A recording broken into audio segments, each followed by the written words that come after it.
Por ejemplo, este capítulo me encantaría escuchar yo la predicación de otros, porque no es fácil, ¿verdad?, el Apocalipsis, con estas imágenes y estas figuras y estas alusiones. Pero bueno, yo creo, hermano, que la Biblia es la palabra de Dios, el Apocalipsis incluido, y que no está aquí puesto por casualidad, sino que está aquí puesto para nuestra enseñanza. Así que a mí la primera cosa que me llama la atención es que el Apocalipsis es el libro que habla del futuro, y el futuro, una vez más lo reitero, ¿verdad?, nosotros no tendríamos ninguna información ni ninguna previsión si no fuera porque el Señor nos lo ha revelado, y especialmente el libro Apocalipsis nos desvela pues como flashes acerca del futuro. No está detallado paso por paso las cosas que han sucedido o van a suceder, pero sí hay bastante, eso, como digo, flashes que nos van dando idea de cómo el Señor ha ido preparando las cosas, y las cosas se van desarrollando y al final se desarrollarán como Dios ha previsto que se desarrollen. Así que en este capítulo 11, de nuevo, como recuerdan, ¿verdad?, aparecían una serie de 7 sellos, que decíamos que eran como 7 pergaminos que habían sido abiertos, y cada uno contenía un mensaje que tenía que ver con el futuro. Después aparecen 7 trompetas, y cada una de ellas anuncia también una serie de otros eventos. Ya hemos oído los sonidos de las 6 primeras trompetas, y faltaba el de la 7ª, que aparece aquí al final de este capítulo. Pero antes del toque de la final trompeta, en este caso, que es la 7ª de esta serie, pues aparecen estas figuras. Vamos a recordar brevemente que en el capítulo anterior a Juan se le dijo que tenía que tomar el libro que estaba en la mano de un ángel, y ese libro tenía él, cuando él lo pidió, dice el versículo 9 del capítulo 10, dice: fui donde el ángel diciéndole que me diera el librito, y él me lo dio y me dijo: toma y cómelo, te amargará el vientre, pero en tu boca será dulce como la miel. Y entonces tomé el librito de la mano del ángel y lo comí, y en mi boca era dulce como la miel, pero cuando lo hube comido, amargó mi vientre. Y él me dijo: es necesario que profetices otra vez sobre muchos pueblos, naciones y lenguas y reyes. Es decir, que el ministerio de la predicación, de la enseñanza, de la evangelización tenía que seguir, y como muy bien me señalaba el hermano Paco el otro día, este sabor dulce en la boca pero amargo en el vientre, pues tiene que ver con, a veces el mensaje de la palabra de Dios no siempre es conforme a nuestros gustos y deseos, sino que a veces es fuerte y contiene un aspecto y otro aspecto, ¿no? Esta mañana estábamos en la clase de los jóvenes viendo un poquito de la vida de Moisés, cuando Moisés está en el Sinaí, después de 40 días ya está dispuesto a descender. Dios le ha ido revelando, dando todos los detalles, y cuando va a descender se encuentra con que el pueblo, según su propia apreciación, realmente se había corrompido delante de Dios, y había atribuido todo el milagro de la liberación de Egipto a un becerro de oro que salió casi por casualidad, según contaron ellos, ¿no? Y ahí está Moisés, por un lado, amando a Dios, amando al pueblo, intercediendo ante Dios por el pueblo, y cuando llega al pueblo, pues se desata su rabia, porque estaba lleno de rabia, de ira contra el pueblo, un pueblo por el que él había expuesto su vida, y que Dios le había mostrado su amor sacándolo.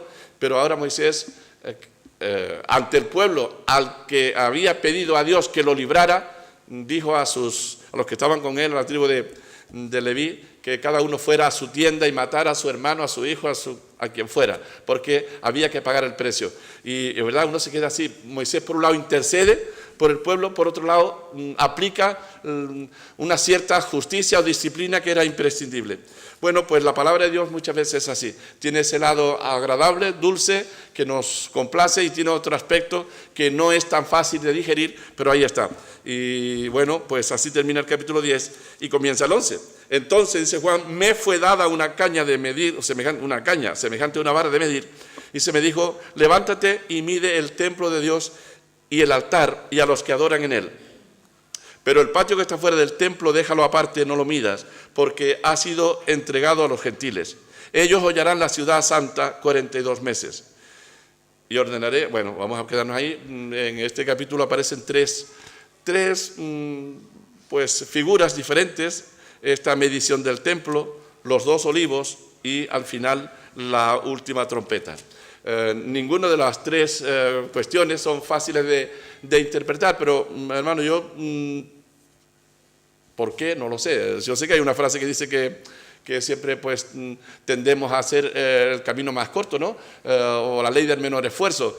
Yo no creo que sea necesariamente por eso, pero realmente no tengo ningún interés en complicarme yo la vida, ni complicarle la vida a nadie, intentando explicar lo que no es muy fácil de explicar. Así que obligatoriamente lo tengo que entender por la parte más fácil. ¿Cómo podemos entender esto que aparece aquí? Entonces me fue dada una caña semejante a una vara de medir, y se me dijo: levántate y mide el templo de Dios, y el altar, y a los que adoran en él. Pero el patio que está fuera del templo, déjalo aparte, no lo midas, porque ha sido entregado a los gentiles, ellos hallarán la santa ciudad 42 meses. Pues aquí se habla de cosas concretas, ¿es verdad? ¿Y qué sentido tiene esto? ¿Qué enseñanza puede tener esto para nosotros?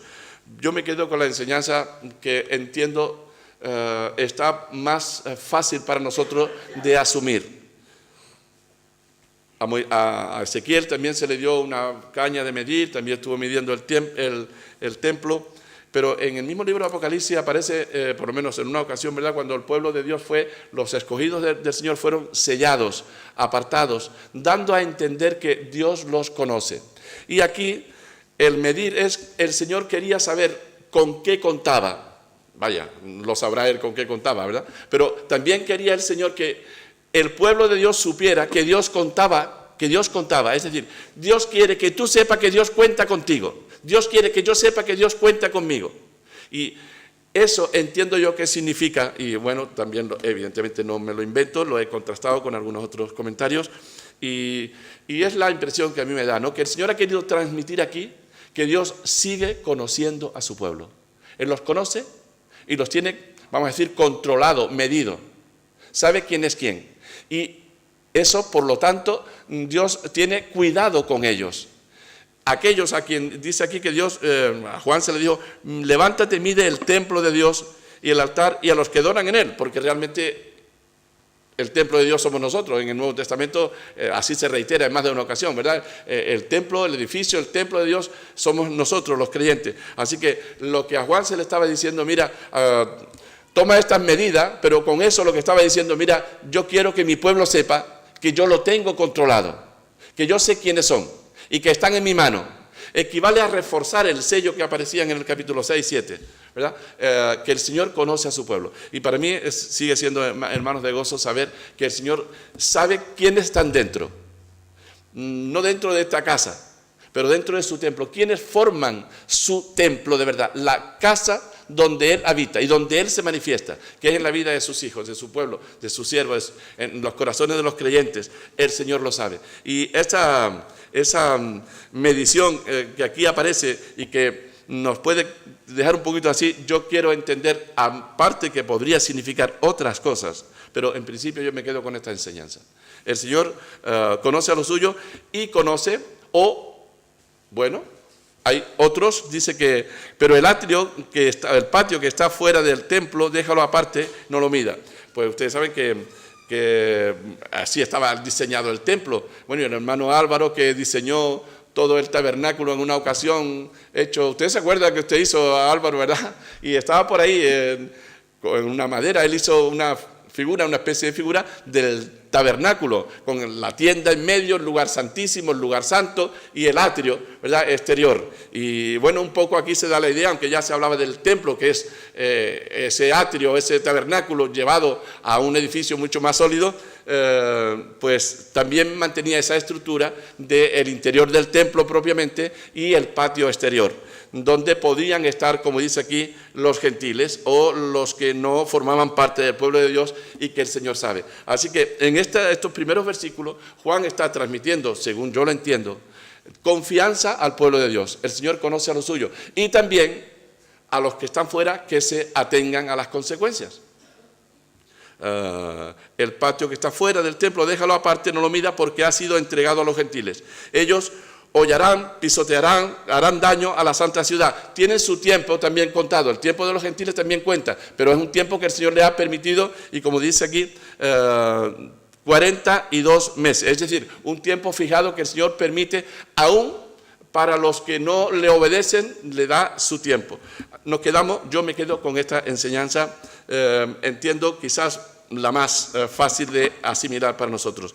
El siguiente tema que aparece a partir del versículo 3, ordenaré a mis 2 testigos que profeticen por 1260 días vestidos con ropas ásperas o ropas de silicio o ropas de humillación, se podría decir.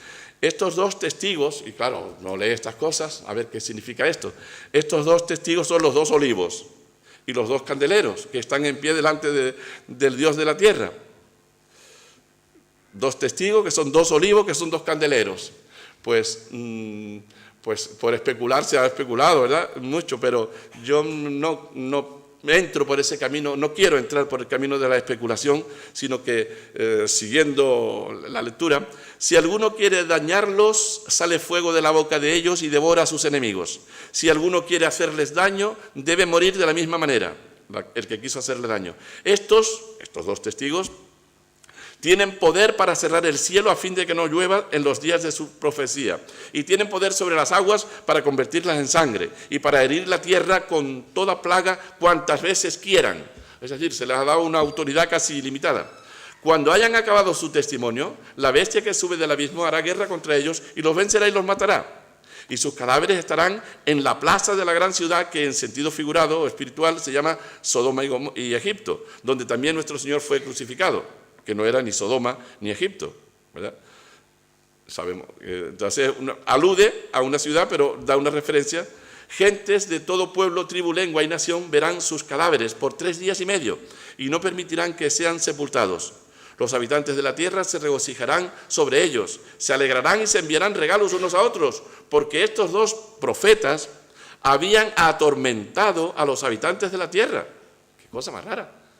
Los profetas habían atormentado, si eran los testigos de Dios, pero después de 3 días y medio, el espíritu de vida enviado por Dios entró en ellos.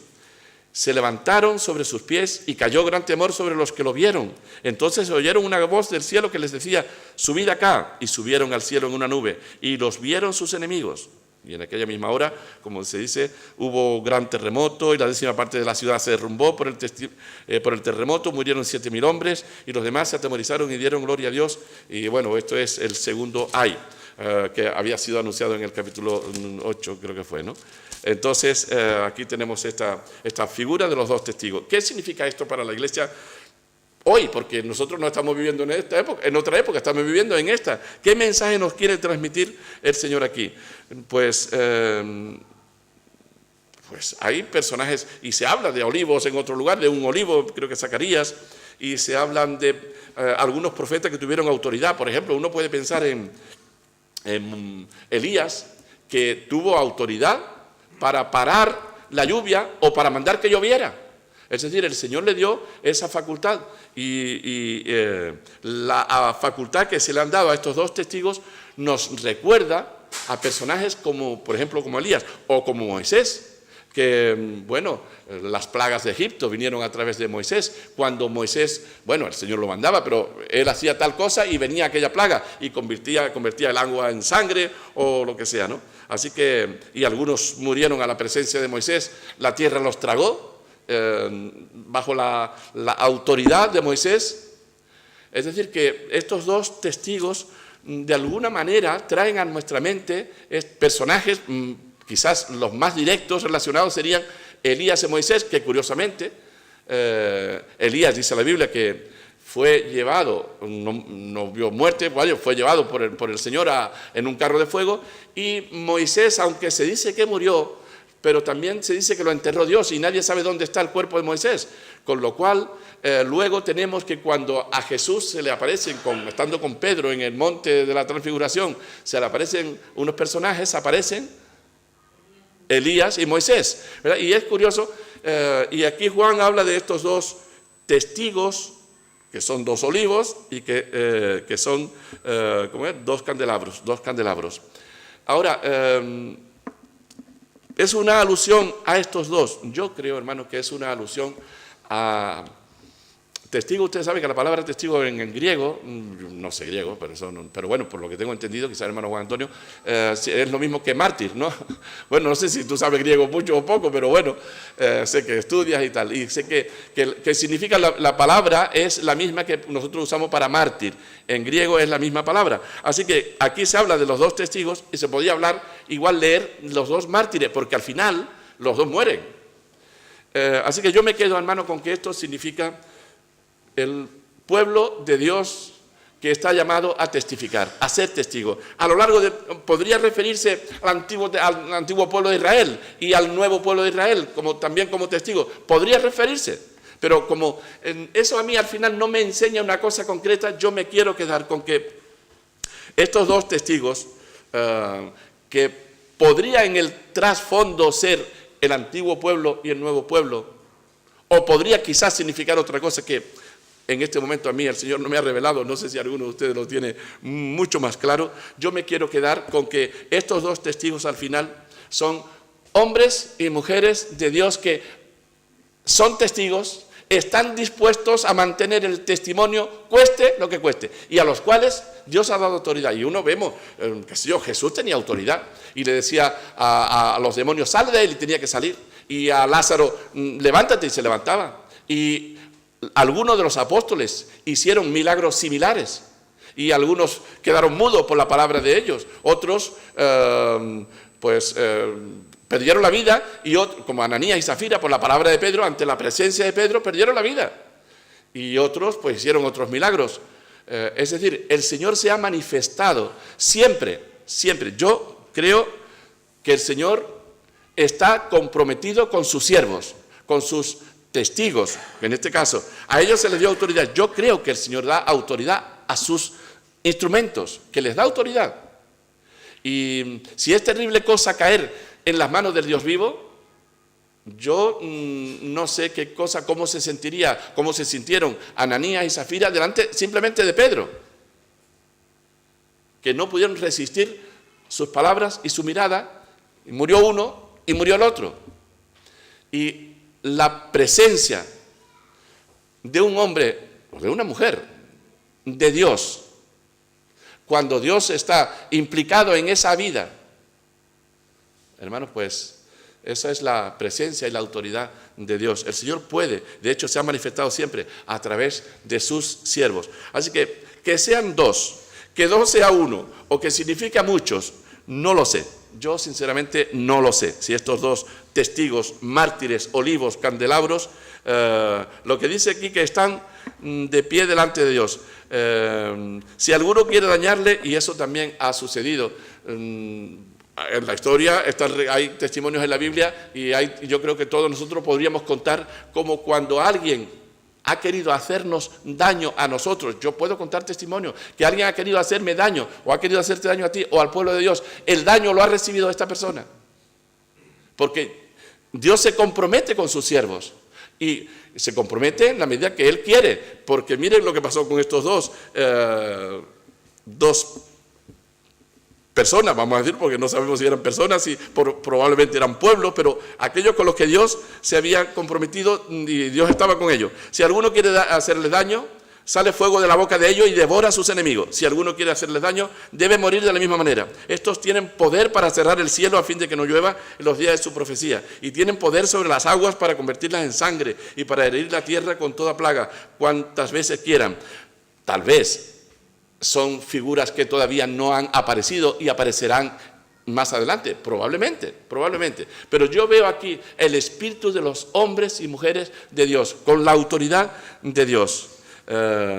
Y que los ha habido, yo pienso en los apóstoles, pero yo no dudo que otros hombres y otras mujeres a lo largo de la historia, yo estoy pensando, qué sé yo, un hombre Lutero, pero no porque Lutero sea más, ¿verdad? Fue un instrumento en un momento determinado, pero algunas de las cosas que conocemos de él, cómo se mantuvo cuando pues todo apuntaba a que no podría, no resistiría, pero se mantuvo. Y le dicen que le excomulgan, lo que significaba en esa época excomulgarlo de la iglesia, y cogió la tal y la quemó porque le daba igual, porque él no dependía de los hombres, ¿no?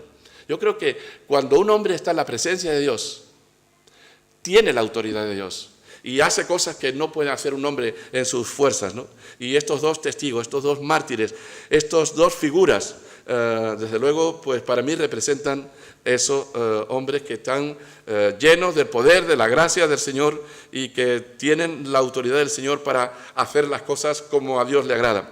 Dice, cuando hayan acabado su testimonio, es decir, tenían una misión y bueno, la Biblia dice que ahora mismo una de las señales más importantes a la espera de la venida del Señor es que el Evangelio sea predicado. O sea, el Evangelio debe seguir siendo predicado hasta que el Señor venga. Y habrá un día cuando se terminará la predicación del Evangelio, el testimonio se terminará, y de estos dos testigos dice que cuando hayan acabado su testimonio, si se refiere a dos personajes que todavía no han aparecido, puede que sea, pero si se refiere al pueblo de Dios, también es aplicable, porque habrá un día en que el testimonio que el pueblo de Dios está llamado a dar, se acabará, porque el tiempo para el mundo se habrá acabado. Y entonces mira lo que sucede, y esto que sucede a mí me parece casi familiar. Dice, la bestia que sube del abismo hará guerra contra ellos, y aquellos que eran invencibles hasta entonces, esa bestia los matará. ¡Ay! Pero si tenían todo poder. Bueno, yo pienso en Jesús. Se enfrenta con todo, con demonios, con cadáveres y con enfermedades, y después vienen y lo matan. Entonces, esto es posible. Hombres, personas a través de los cuales Dios ha actuado con todo poder. Después el Señor permite. Y voy a decir yo que una mala bestia, como dice aquí, la bestia que sube del abismo, luche contra ellos y los venza. Y entonces uno dice, pero bueno, parece que ahora Dios se retiró. No, hermano, Dios no se ha retirado. Dios tiene sus planes. Y todo está previsto en los planes de Dios. Y aunque pueda parecer otra cosa, Dios estaba con ellos cuando hacían retroceder y de su boca salía fuego. Y la palabra de Dios, hermano, la palabra de Dios, hablada con el poder de Dios, es como fuego.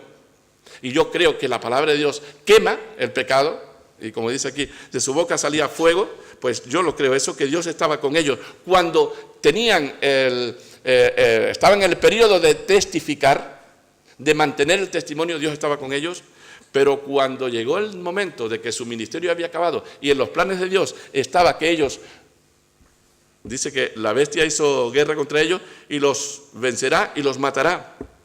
También Dios estaba con ellos.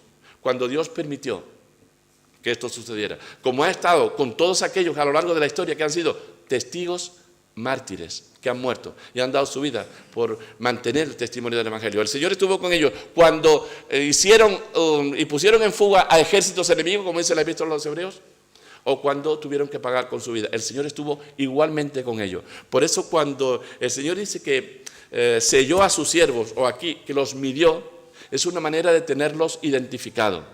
El Señor sabe lo que va a pasar, pero aún así, en medio de cualquier circunstancia, incluida la muerte, Dios los tiene controlados. Dios nos tiene controlados. Dios conoce a los suyos.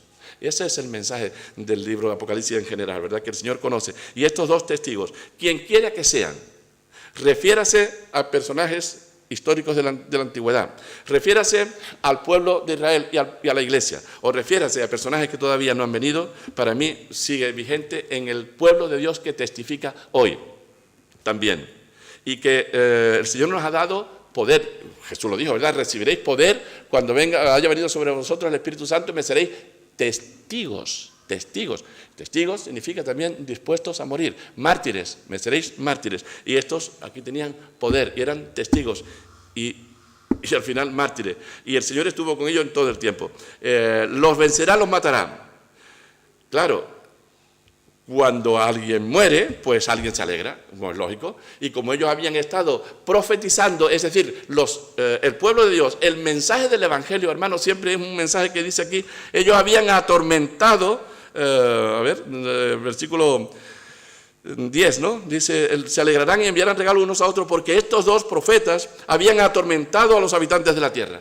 Y es verdad que el mensaje del Evangelio es un tormento para el mundo, porque el mensaje del Evangelio, no el mensaje que a veces algunos evangélicos se inventan. Yo no estoy hablando de ese mensaje, estoy hablando del mensaje del Evangelio. Es un tormento para el mundo porque el mensaje del Evangelio le dice al hombre que es pecador, y le dice otra vez que es pecador, y le dice que lo que hace está mal, y se lo repite otra vez, enfrenta en su cara que lo que hace está mal, y eso atormenta a la gente no le agrada. Así que cuando estos dos profetas, que no paraban de decirle al mundo, tienen que arrepentirse, tienen que convertirse de sus malos pecados, están dando la espalda a Dios, están andando en el camino de la muerte, cuando la gente se cree que va en el camino de la vida.